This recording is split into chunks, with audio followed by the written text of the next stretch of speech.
Good morning. I'm Marsha Esarey. My husband Steve and I have been asked to share some thoughts about why we are parishioners here at this grand cathedral. Father said, just share why you come here. What draws you here? What about the cathedral nourishes you? And how do we, in turn, nourish this awe-inspiring community? That's what stewardship is. It really is the lifeblood of any church. And being part of something enriches our lives. It provides fellowship and friendship and connection. And it allows the cathedral to thrive, really thrive. As St. Peter said, each of you should use whatever gift you have received to serve others as faithful stewards of God's grace in its various forms. I've been a parishioner here for 30 years or so. I started coming back when Father Knott referred to us as the Church of the Misfits. I came here at the recommendation of a dear friend who was single like me at the time. I did indeed feel like a misfit in the Catholic Church for many reasons. But I found a real home here for my worship. And I was awestruck by the beauty of this place. I never get tired of gazing around at this magnificent structure. And I fell in love with downtown Louisville as a young adult. Its vibrance, the hustle bustle of workers. I think I feel about downtown like I feel about being an active member here. Downtown is the lifeblood of the city, and it has enriched my life and provided me with connection to our community. I know downtown is going through some tough times for some years now. The protests, the COVID, the gun violence, the empty buildings. But it has faced challenges since Louisville became a bustling river city a couple of hundred years ago. Bloody Monday, right here on the steps of the cathedral. The Standard Gravier shootings. And where did people go to find safety? A sanctuary right here. I believe our purpose hasn't changed. We remain a sacred haven for tourists and visitors, for some experiencing homelessness, for faithful parishioners, for Catholics who may not make it to church except for Christmas and Easter here at the cathedral. I became a lector some 25 years ago. I can't believe it's been that long. But I feel lecturing is a gift. Doing something as sacred as delivering the Word of God to His people is a humbling and blessed experience. My husband Steve has been lecturing for nearly 20 years, starting shortly after we got married, but he can tell you about that. Our commitment to lecturing has really been a base, a foundation to our commitment to the cathedral, and in some ways to Catholicism. We have a responsibility to prepare the readings and to be present for Mass. This commitment keeps us connected and grounded.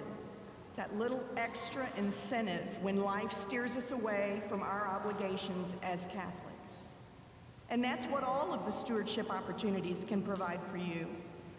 It's an added connection to those who sit in the pews with you each week, a way to frame and support your role as an active member of the church, and indeed, a way to fulfill our stewardship gift of time and talent. There are so many really diverse ways to participate in stewardship, various time commitments, various skill levels. Steve and I are part of the Parish Life Committee. We plan parish events such as the Feast Day Fest and the reception following the Chrism Mass, the Spaghetti Dinner, and the highly anticipated Chili Cook-Off, which is next Saturday after 5:30 Mass. We have an amazing group of active parishioners on Parish Life, and we're in a growth mode right now, increasing our activities as we search for ways to feed our Catholic community. I'm not going to describe all the ministries, although I have it on good authority that we sure could use some catechists with RCIA. So, Are you someone who likes working with children? You might have a passion for sharing your faith with the next generation of Catholics, might be looking for a way to share and grow your own faith. Well, maybe it's being a catechist. Training is provided, experience isn't required. Anyway, parishioners will be mailed your annual stewardship commitment packet this coming week. And the cathedral website also highlights the different ministries. In closing, I want to share with you a few words from St. Mary Euphrasia. Perhaps you haven't heard of her, but she was a fiercely devoted and independent woman who led the Sisters of the Good Shepherd in France in the 1800s, opening over 100 programs across the world to serve women and girls whom society had cast out. In 1842, she sent 5 sisters to Louisville at the request of Bishop Flaget to assist women who had been exploited right here in the River City. And they started the first Good Shepherd ministry in all of North America, which is now Maryhurst. In my nearly 40-year career at Maryhurst, I came to love the mission and values of the Sisters of Good Shepherd, as well as St. Mary Euphrasia's guidance, her brilliant, simple way to do the work of God. She continues to be my lamp, my lighthouse. I have a calendar with a St. Mary Euphrasia quote for every day. And her quote for August the 15th, the Feast of the Assumption, our feast day, is, "Let the virtues which shone in Mary be reflected as far as possible in you."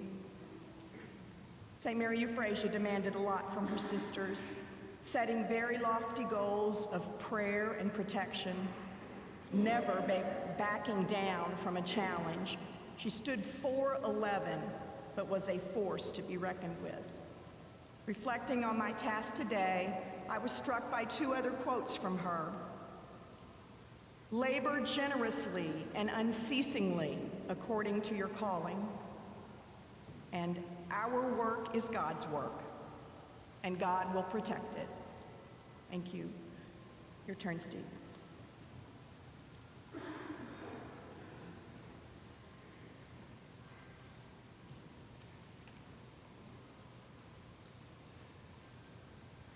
Good morning. I'm Steve Esarey, Marsha's husband of 20 years. I'm not sure why I was asked to speak to you today. I have never been known as a sparkling conversationalist. That being said, I do think I can handle this. What she said. I didn't think that was going to be good enough. So prepare yourselves for the random set of thoughts I have tried to collect here. But, as in our 20 years of marriage, I won't talk as long as Marsha. I grew up a stone's throw from Churchill Downs.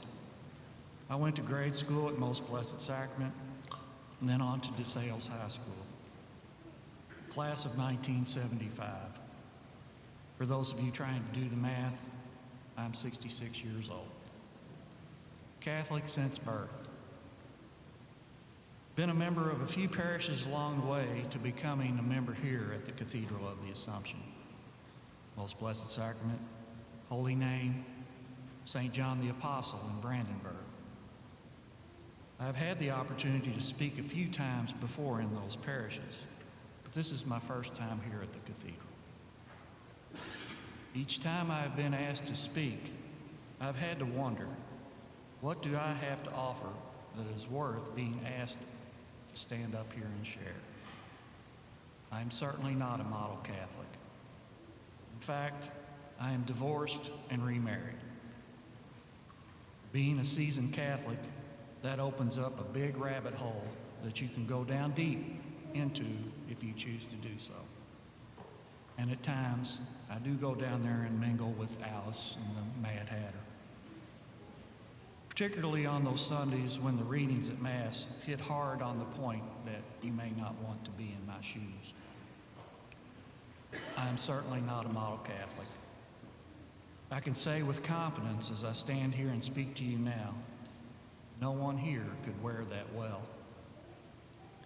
But I am Catholic, and I choose to be Catholic here at the Cathedral of the Assumption, and not just because Marsha told me I had to. The cathedral itself is a beautiful place. The mood is set when you walk in. One of my biggest joys coming here doesn't happen every time I come to Mass, but on occasion, when the choir and the music are speaking to me in particular, my worship rises to another level. And then, sometimes I can soar even higher when there's a soloist that delivers a masterpiece rendition on their part of the song. I am moved. Our choir is special. At the cathedral, we serve the Archdiocese as a venue for special celebrations. The Chrism Mass comes to mind. All of the parish priests come to the cathedral to celebrate the blessing of the various oils used throughout the year in the sacraments. It's overwhelming to see them all gathered in one spot. We also have masses for our healthcare professionals, our legal professionals, our first responders. There is a mass celebrating milestone wedding anniversaries for all the married couples in the Archdiocese. I am proud that we can play host to those events. I also enjoy the people who worship here, not just those of us who belong to the cathedral, but the many visitors to our city who come to Mass here as well. We come from lots of different zip codes. We have lots of different personalities. We have lots of different backgrounds. Yet we come together as a community of God here in this space. I find that gratifying as I come here with everyone else who walks through those big, heavy doors or uses the elevator. I have come to know many in our cathedral family from being a part of a couple of the service committees here. Marsha has mentioned our involvement in parish life and as lectors, and the many other ways we have available to nourish life here in our parish community and in our community at large. We enjoy the time we spend together with the others involved in the parish life events. And by the way, I intend to enter the chili cook-off, and I'm in it to win it. Marsha touched on the history of the cathedral. It is a long, rich history reaching back to 1852. Now, there are some here who seem like they have been giving of themselves to keep our cathedral humming for about that length of time. We certainly could use fresh, new blood.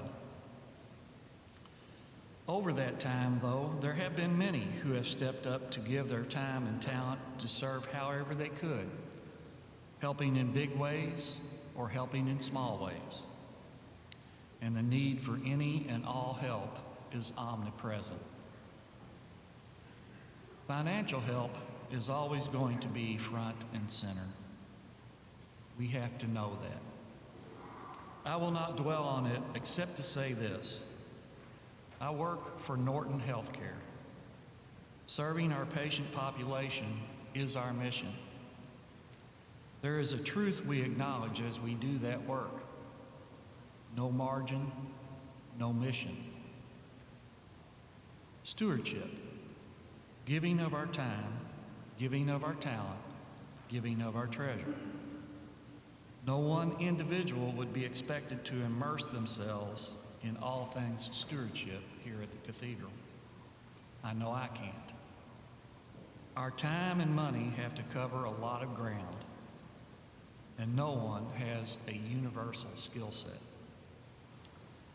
My hope is that we can each find our piece of what makes up stewardship so that we can give in some portion, big or small.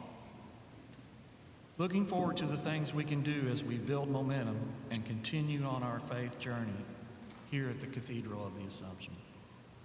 I want to thank Father for this opportunity, and I want to thank you all for being here to listen.